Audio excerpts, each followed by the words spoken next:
मराठी लघुलेखन 100 शब्द प्रति minute. 5 second. Start.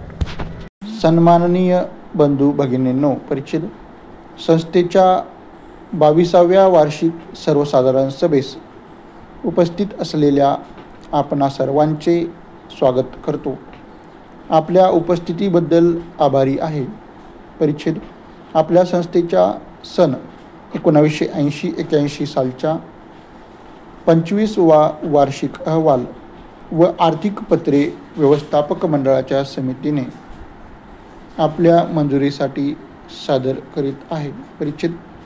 गतवर्षी जागतिक मंदीमुळे संस्थेकडे मोठ्या प्रमाणावर पक्का माल साठलेला होता व संस्थेचे संपूर्ण खेळते भांडवल पक्क्या मालसाठ्यात अडकून पडल्याने आपली संस्था आर्थिक कोंडीत सापडली होती. त्यामुळे उत्पादनाखाली असलेल्या भागांना नियमित सूतपुरवठा करणे अडचणीचे झाले होते.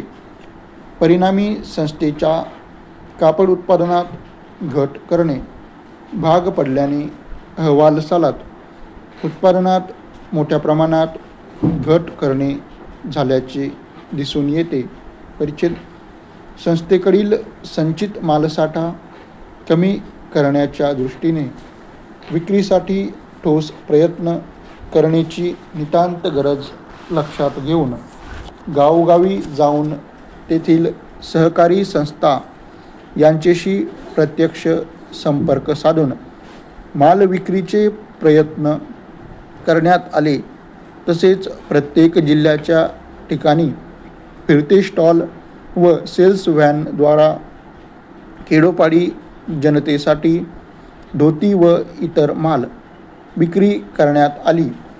त्यामुळे मालाचा प्रचार होऊन विक्री वाढविण्यास मदत व्हावी या उद्देशाने जाहिरात माध्यमाचा आधार घेण्यात आला. तसेच विक्रीवरील कमिशन दरात वाढ करण्यात आली.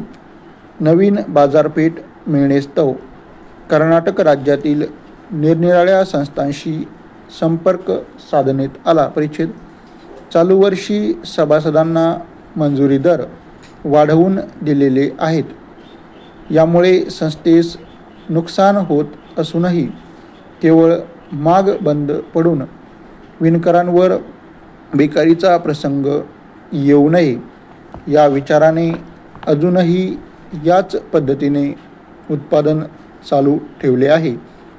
नवीन माग मंजूर होऊन आल्यानंतर त्यात फरक होईल अशी अपेक्षा आहे.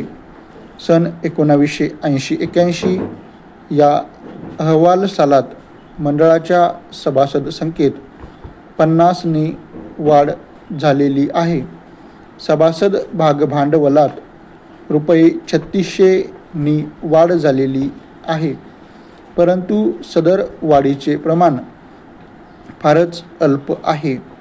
तसेच अहवाल सालात सभासद भाग भांडवलात म्हणावी तशी वाढ झालेली नाही.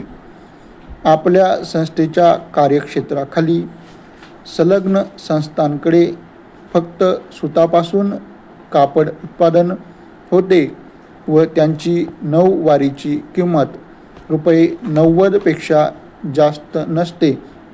म्हणजे इतर विविध प्रकारचे भारी किमतीचे कापड उत्पादन जवळजवळ नाही म्हटले तरी वावगे ठरणार नाही.